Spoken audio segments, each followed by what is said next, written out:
When's the last time you spoke to Deborah Gist, and what did you talk about that last time? We've spoke, so we've exchanged emails. She's going to come in. We're meeting with her tomorrow. Yeah, tomorrow, Friday. Yeah, so she's coming in to meet there. We've talked about different things. Honestly, kind of a spectrum of things. There were issues around the storm damage that I reached out to her about some of the reports there. I can't remember if that was the last conversation, but yeah, we've had conversations over the years. I mean, it's there's what we try. I felt a dialogue there at times. So. Okay, I think sometimes people want to know that. Are these people talking to each other, right, or are they talking at each other? I think people are curious about that. Well, and that's the thing. I mean, publicly, she has not wanted to address the academics. It is distract. It's talk about this and that. The reality is I'm not interested in the distractions. What I'm interested in is, why aren't the kids learning?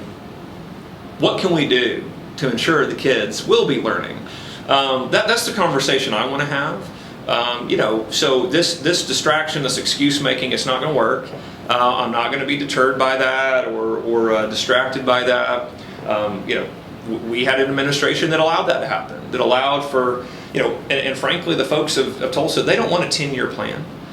They want to see, what are we doing right now that can make a difference in my kid's life? Because, and as you know, I mean, you've covered this, as in depth as anyone. Education is crucial to have a sense of urgency because, hey, for me, my daughter is going into 4th grade. If you told me, hey, in 10 years the district's going to be a lot better, I go, well, that's great. My daughter's going to be gone. That doesn't help me. And when you talk to parents and you hear them share their heart with you and tell their stories, I don't know how you can't have a sense of urgency to say they need to know that their son or their daughter is going to see a change for the good now. They're going to see it started now. They're going to see by the time they're finishing this year or finishing next year, they're going to see a positive change. And that's where I just go back to, we have to see that. I'm looking forward to talking to her tomorrow. We're absolutely going to continue this fact-finding mission, and we need to see what has the district been doing and why have we not seen this change for these kids. So second to last is a common observation people make when they discuss TPS being targeted and Oklahoma City Public Schools not being targeted, when the academic outcomes are virtually identical.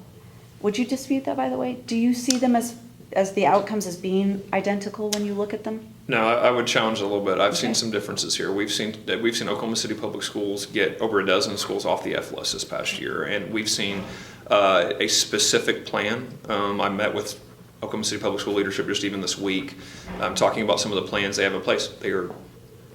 Look, we want them to perform much better. Okay. We have seen specific plans of how they have gotten schools off the F list, how they're going to implement that across the district. We have seen a difference in their approach. Again, we want them to perform much better for those kids. But there has been a different approach, and seeing those schools come off the F list and seeing intentionality around that, I believe is a different approach.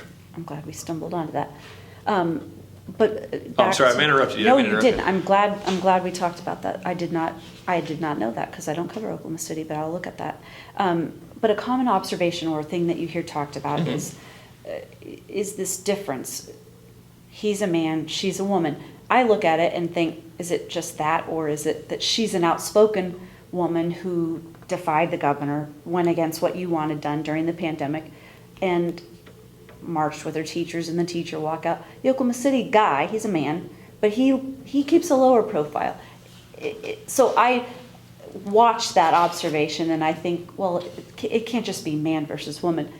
I just want to ask you, has anybody ever asked you, when you hear people say that or make that allegation or supposition, what are your thoughts on that? Why, what do you make of that?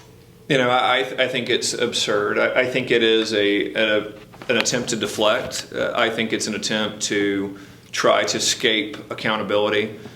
I have been very critical of Oklahoma City Public Schools. If you look back to kind of some of the first things that I did when I was appointed to the governor, I think you'll find some pretty heavy criticisms directed at OKCPS. And my thing is that this is not, to me, I understand that, people love to speculate on these things, but what I see is I see Democrats, I see the teachers union that are obsessed with not answering the questions on student performance. They want to take this and turn it into something else and use these absurd claims that it's about, personality, or it's about all these just random things. And the reality is it's about student performance. We want to see an improvement there. That's what I care about. The personality stuff doesn't make any difference to me whatsoever. What I want to see is dramatic improvement from kids. And I'm always going to challenge districts to get better.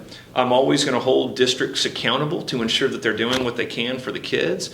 And at the end of the day, the whole reason that I'm in the position I'm in now, the whole reason I became a teacher is because I want to make a difference and help kids. I want to see kids. I am a true believer that kids are capable of greatness. That if you challenge them academically, behaviorally, they rise to expectations. I've seen it in the classroom as a teacher. I've got to go in great districts and see that culture. I believe it. It's been shown time and time again. And I'm a true believer that we can do that in Tulsa. Tulsa Public Schools can be this incredible district that I get to come over here and brag about and get to see what they're doing. I believe that parents can be excited about their kids' enrollment. They can be excited about their kids getting on the bus every day. And that's what I want to see. And so that's why I'm pushing for change in Tulsa. That's why I'm assuring there's accountability here, because I want that for every kid in Tulsa to be able to have a great education. I believe it can change their life. I believe it can change the city. I believe it can change the state. And so that's just where I'm not going to be deterred or distracted by accusations from the left to try to get me off of it. I am 100% dedicated to these kids and making sure that they've got a great education. Last question, and thanks for that. Different people elected to the school board earlier this year, but that effort was unsuccessful at the polls. Local control was once a bedrock principle of conservatives. I'd like you to address, sort of the looming question is, why would you override the authority of Tulsa voters' duly elected school board officials and use the state's authority to try to take control of a school district? Yeah. So my answer to that is I am going to always do what's best for our kids. The voters across the state of Oklahoma, including Tulsa County, elected me to ensure that their kids have a great education. They elected me to make sure that I'm a good steward of taxpayer dollars and hold schools accountable for those dollars. That is a responsibility I take incredibly seriously. I take it incredibly seriously because the voters entrusted me. And I take it incredibly seriously as a parent of kids that believe every one of my kids, I want them to get the best education possible. And I know all the parents of Tulsa want the same. So for me, I'm going to look at the powers that have been entrusted to me by voters and in the state constitution, do all that I can for every single child in the state of Oklahoma. And when we're looking at Tulsa Public Schools, you're looking at a district and district leadership that's failed their kids. And so I'm going to ensure that these kids have a better education. So I'm going to do all in my power to ensure that they have that opportunity. Okay. I don't have any other questions. Is there anything else that you would want to say to Tulsa parents, to classroom teachers in Tulsa that we didn't talk about, that we didn't cover? No, honestly, you covered it really well, Andrea. I think that you addressed, I know that, and again, it's for me, when you see Democrats and the teachers union that try to go, this is about this or this is about that. This is about academic performance of kids. This is about giving kids hope, giving kids the opportunity to be successful, and for Tulsa parents to feel that hope. That's what this is about for me. I'm about as direct a person that I know. I try to be very upfront with folks. I love doing town halls. I love talking to people, and I just try to share what I think, where I'm coming from, and my perspective. I've always appreciated our conversations because you've always, been very upfront with me about the things you hear and we talk about too. And to me, I'm sitting here going, this is a district that can be great. I love this town. I love getting to spend time here.